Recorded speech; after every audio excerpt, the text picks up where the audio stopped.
Hello there, this is Ajit Navlakha, and today we are talking about how to build trust in a coaching session. One of the key elements of successful coaching session is, do your clients trust you when they're talking to you? Do they believe that you are somebody who is trustworthy and will be able to create a safe space for them to really be present with you, really share what is happening in their life? It is probably one of the key determinant of a client signing up with you, B, being able to keep a long relationship with you, and C, actually getting results working with you because they finally trust you, open up to you, and hence you're able to create results with them. So this is probably one of the key things that you need to remember and need to focus on as a coach is, how can I build more trust between me and my clients? I'm going to give you 5 ways to create trust in a relationship with a coaching client. So the number one way to create trust with your clients is be honest and be competent.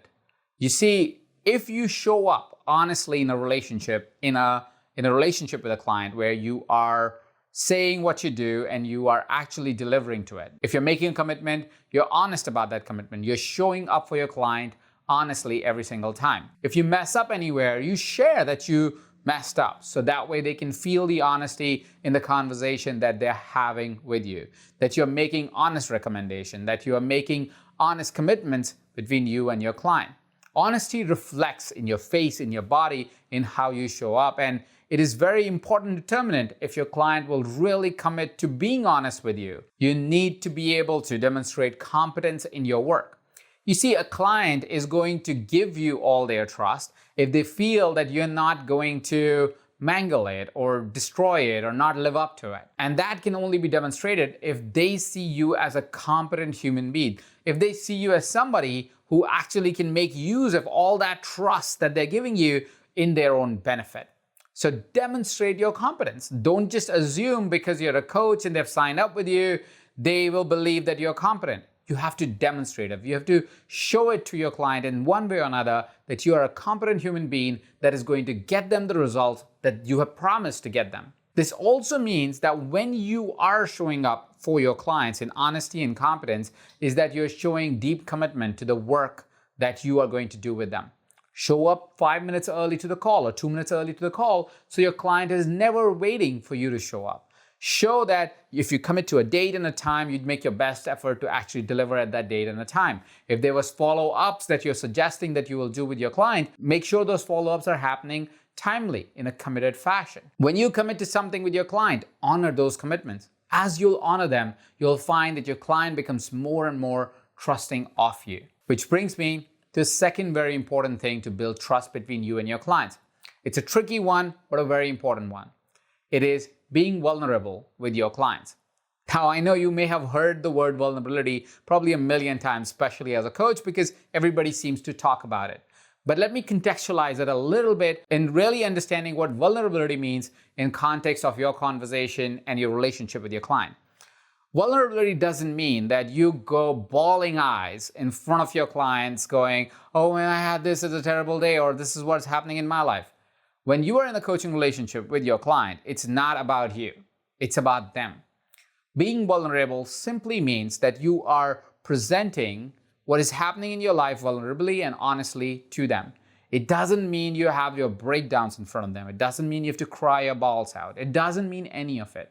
It simply means that you share vulnerable moments as required during a coaching conversation. You're not being vulnerable for being vulnerable. You're being vulnerable to be open and trusting, like your client is being vulnerable, trusting you. You don't have to reflect your life secret to share your vulnerability. That is not what vulnerability means. Vulnerability simply means that I will trust you as a client to share an experience of my life that may be private to me, but I'm sharing this with you so you can relate to this story as something that may be beneficial in your own experience of life at this time. Vulnerability is not about sharing any story of a life, but a story that is in context of the conversation that you're having with your client. Helping your client understand their situation from your point of view. Helping your client understand that you may actually be able to empathize with them as they're sharing their experience with you. Vulnerability really allows for us to bond with our clients in a deep, more meaningful way because they see themselves in reflections of us and we can see ourselves in reflection of them. It's a great way to bond as human beings, is to be able to share honest, vulnerable stories with each other, and it helps build great long-term relationships. I say vulnerability is a sensitive topic because I've seen coaches make the classic mistake of sharing their sob stories with their clients with no context whatsoever. Recently, I was in a conversation with someone who had a terrible coaching experience with a coach where the coach wouldn't shut up about their own story. While it is a great idea to share your stories, remember, the journey of coaching conversation is the journey of your client. Your stories, your vulnerability is just a vehicle for them to be able to experience their own transformation. It is not for you to have your transformation and moment of insight as a share of that vulnerable story. If you're looking for that transformation, get a coach and share your story with them and let them relate it back to you and help you through that journey. But vulnerability shouldn't be used as an excuse to express yourself fully to your clients, because that's not the point of being vulnerable in a coaching conversation.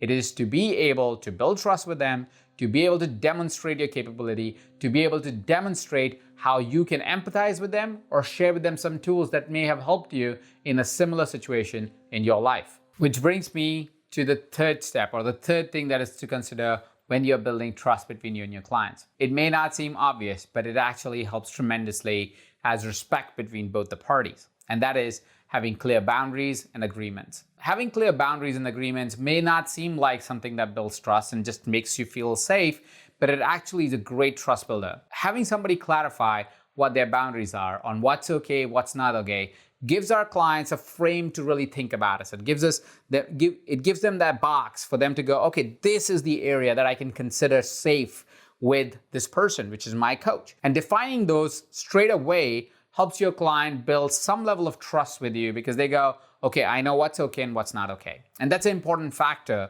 in building trust, in knowing what's okay to do and what's not okay to do. It's same with agreements, is when you share your agreement, which I say the terms of how you will show up for a coaching call, how they will show up for a coaching call, and you are pretty comfortable in the way you share it. You're not sharing it as a hard and fast, I will charge you if you don't show up, like something that feels heavy. If you're being comfortable with it, if you're being easy with it, your clients feel like, oh, there is a strong agreement that we have. I'm not feeling like I'm being compartmentalized, but I feel like this agreement and boundaries given me space to really operate. There's a study that one of my friends shared over dinner one day with me, and I thought it was fascinating. The study was that there was a playground where scientists put a couple of kids. They put a big playhouse in the middle, one of those things where there's slides and everything. They put a big thing in the middle in a big playground and let some kids out, and they just let them be in that space. They found that people kept moving around in that space, and they never left that area where there was the playscape, where there was the slides and everything. And so as an experiment, what they did after that is they put a big boundary around the whole play area and then let the kids in. And now they found that, yes, there were some kids who were still around Playscape and around those slides and everything, but some kids started playing at other spaces and started running around in a much bigger direction, much bigger area. They felt safe to explore things because there were boundaries in the outside of the larger play area. That research, that study kind of informs us that if we define boundaries, if we have clear agreements, that feels expansive because it is clearly defined and it shows what's possible between your and client relationship, it actually expands the trust. It doesn't constrain the trust.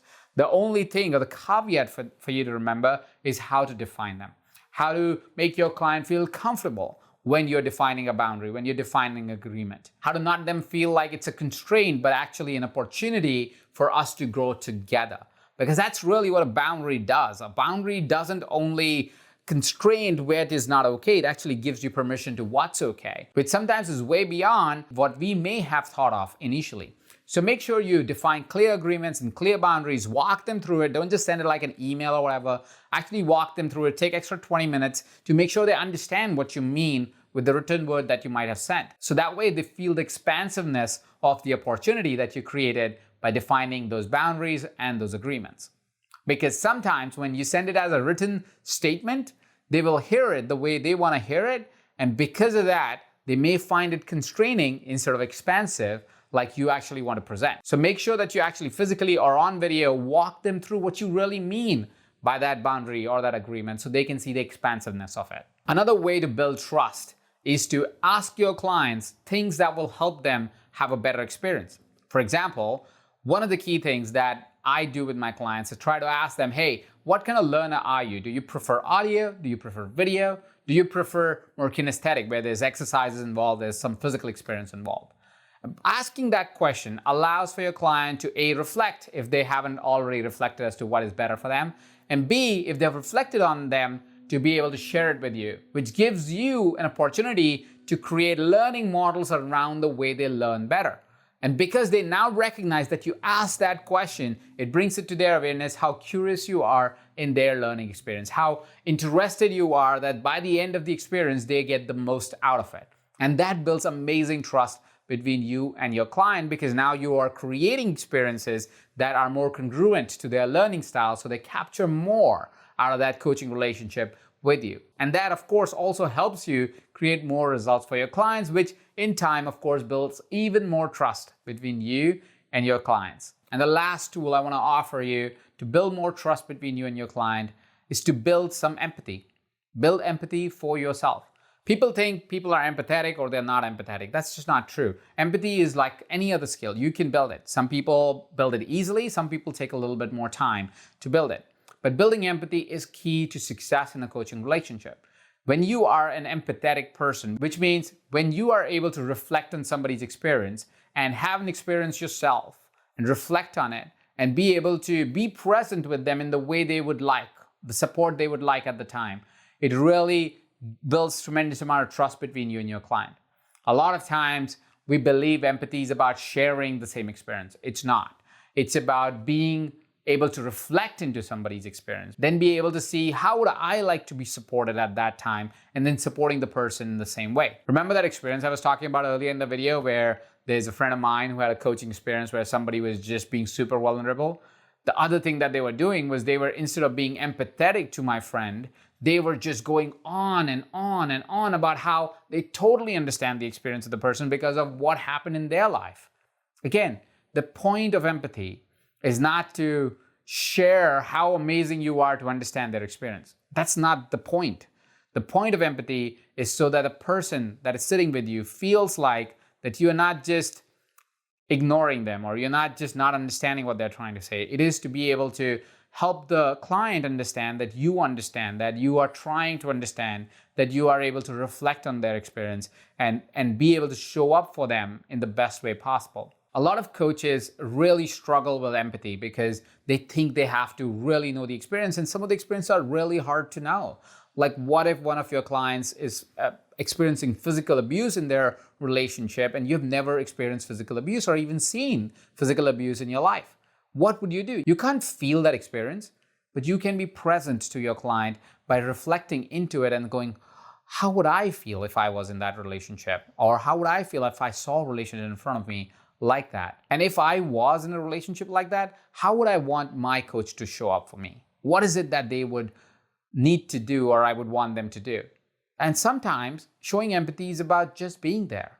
It's not about some magic story, some magic bullet, some magic technique. A lot of times empathy is just being there, being present with them, really listening to them, really being attentive to them so they feel heard and they feel that they have space, a safe space to really be with someone who is trying their best to understand and letting them be in the experience that they're being in. So don't take empathy for really being in the experience. You can't always be in the experience that your client are going to experience in their life, but look for it more as a safe space. Look for it more as a place where you can reflect into and try and support the best you can for your clients. Sometimes you can even ask your client, how would you like me to support you in this situation? I've never been in a situation like this, which also reflects to the first point I make, being honest. I've never been in a situation like this. I am here for you. I'm walking this path with you, right by your side. If there's anything specific you would like me to do to support you through this journey, please guide me so I can be the best supporter I possibly can be, right? So invest that time and energy in really understanding what your client is experiencing if you can't really understand it by simply reflecting into it. But empathy is probably one of the biggest things that one could ask for from their coach. So I really invite you to ask yourself the question of, how can I reflect into the experience of the client that I'm talking to and how would I like to be supported if I was experiencing that kind of environment or that kind of experience in life right now. And then be that person, be that coach that is there for them in that capacity. So we talked about 5 ways you can build great trust between you and your client. The first thing was honesty and competence. The second thing was vulnerability. The third thing was boundaries and agreements. The fourth thing was to recognize their learning style. And the fifth thing was empathy. Which one of these 5 resonate the best with you? What do you think you need to work on? Share with me in the comment section below. Thank you so much for watching, and before you leave, don't forget, if you enjoyed the video, which I'm sure you did because you're all the way to the end, hit that like button and make sure you subscribe to our channel by hitting that red subscribe button and clicking that bell icon so you can get a notification every single time we post a new video here on this YouTube channel. Thank you so much for watching. This is Ajit Navlakha. You're watching this on EverCoach.